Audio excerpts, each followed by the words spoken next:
By Deanna Michaelopolis. One yogi never had enough hours in the day to tend to it all, much less herself. Here's how this regular tantric practice inspired a change.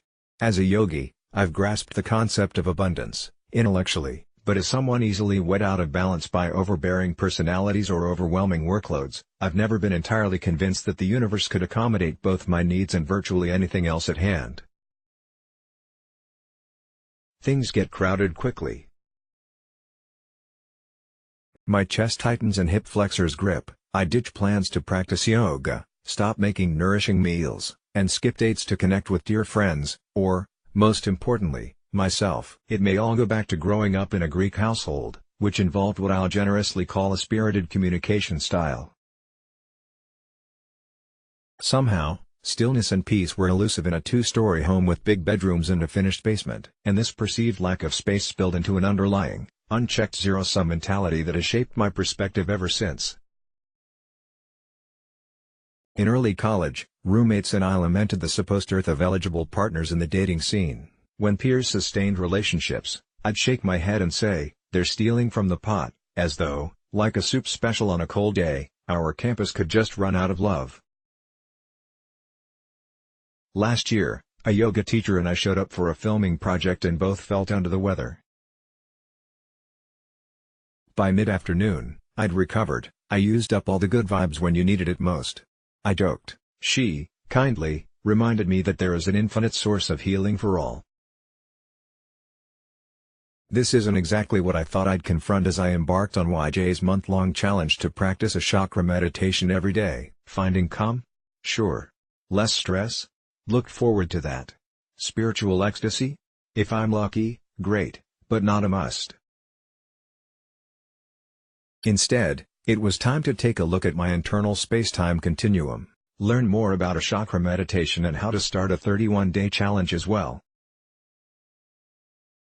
Balancing the chakras. The 31-day challenge began without ceremony on New Year's Day in Brussels, where my partner and I were visiting family. I sat in the unmade guest bed, welcomed a purring chartreux voluntarily curled up in my lap, and fired up a 20-minute guided chakra meditation from legendary Tantra teacher Sally Kempton. New to chakras? Here's a quick primer. Chakras are whirling forces of subtle energy associated with different aspects of the physical, emotional, and spiritual bodies. There are 7, of many more, chakras primarily taught in yoga, and this is what they stand for: Muladhara, root, earth; security, home; finances, Svadhisthana; sacral, water; creativity, Ualadi Manipura; solar plexus, fire; sense of self, Anahata; heart, air; love, Vajrata; throat, space; communication from the heart's truth, Ida; third eye, light; intuition, Sahasrara; crown, bliss; divine connection. You can get sucked into learning more about the chakras here. They are strung along the Sushumna Nadi, a central channel of life force that runs from the base of the spine through the crown of the head. The idea is that balancing the chakras, by focusing breath, mantras, sounds, yantras, shapes, imagery, and colors in their respective locations along this inner totem pole, allows you to access this sacred streak of energy. When I asked Sally about what happens when, and if, you open the central channel, she dangled a taste of non-duality. In a tantric reality, everyone is one with the divine. You can become aware that your body is a formless, vast, undulating center of light and bliss, she said. It's a fairly dramatic experience.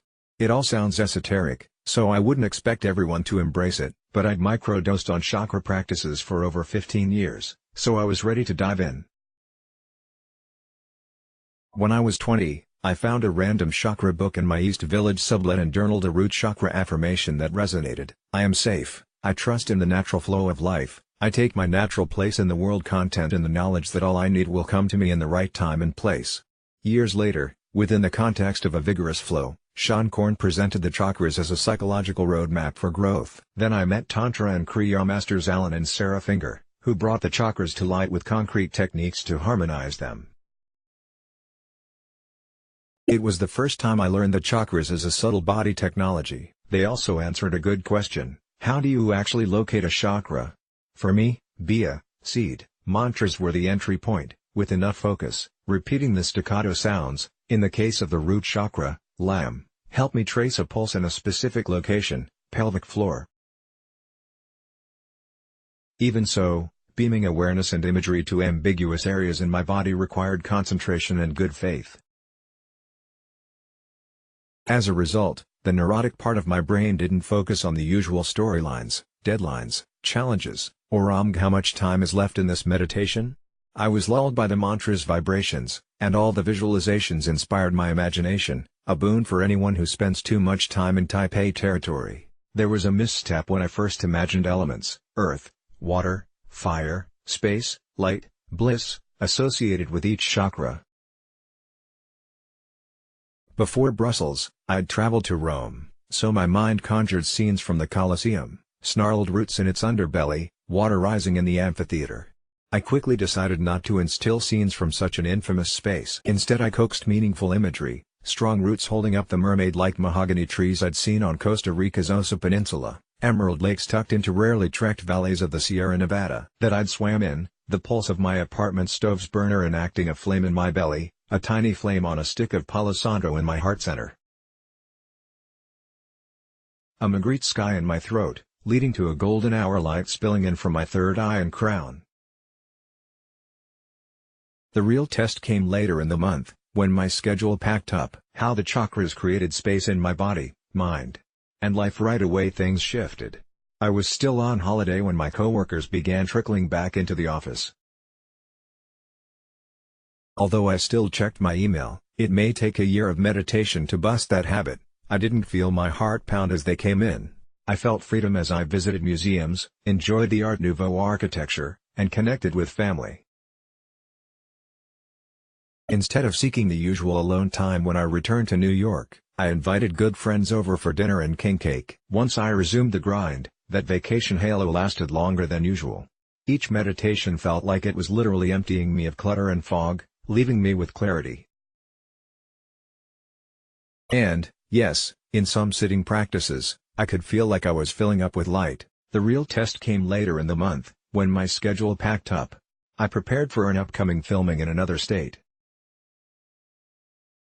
I assisted a week-long yoga training that lasted from early morning until evening, and then came home to complete the day's work. Oh, and a friend from California came to stay with me. Even for someone who doesn't easily get overwhelmed, a lot was going on. And it would have been my default to shut out my friend, worry my way through the training, or just operate from the adrenaline. There's a pop culture adage that we all have the same amount of time in a day as Beyoncé. Maybe her secret is chakra meditations, because as I found space in my practice, my life opened up. I didn't have to turn anything down, yet I didn't feel resentful saying yes. All that inward focus cultivated a strong sense of embodiment. I could be present without losing my wits, or myself, in the process. When the subway literally broke one morning before training, I didn't agonize that I'd be late. I calmly walked 20 minutes to the nearest bus route, emailed my teacher, and meditated. I showed up on time anyway. During the training, I knocked over a tripod and it came crashing down during a calming restorative practice. I froze with horror. Attempting to melt into my mat was futile. Shit happens, and I was grateful for a makeshift chakra meditation in that moment to move past embarrassment. I felt peace in this chaotic schedule and could summon an abundance of presence, making deep connections with students at the training, laughing with my good friend at midnight, being kinder to my partner, and, most importantly, tending to myself. It may sound odd that I allowed myself these basic needs and simple pleasures, but it's true. In the past, the weight of a to-do list or social obligations meant I didn't have room for myself. I may not have experienced the splendor of the infinite universe, yet, but this meditation expanded time and space so I could register divine moments every day. I started my days with a cup of coffee on the sofa and read instead of clacking away at emails. I prepared an egg and avocado breakfast. I stole moments to enjoy the way the low winter sun lit the pastel buildings in Soho. Let's block ads. Why?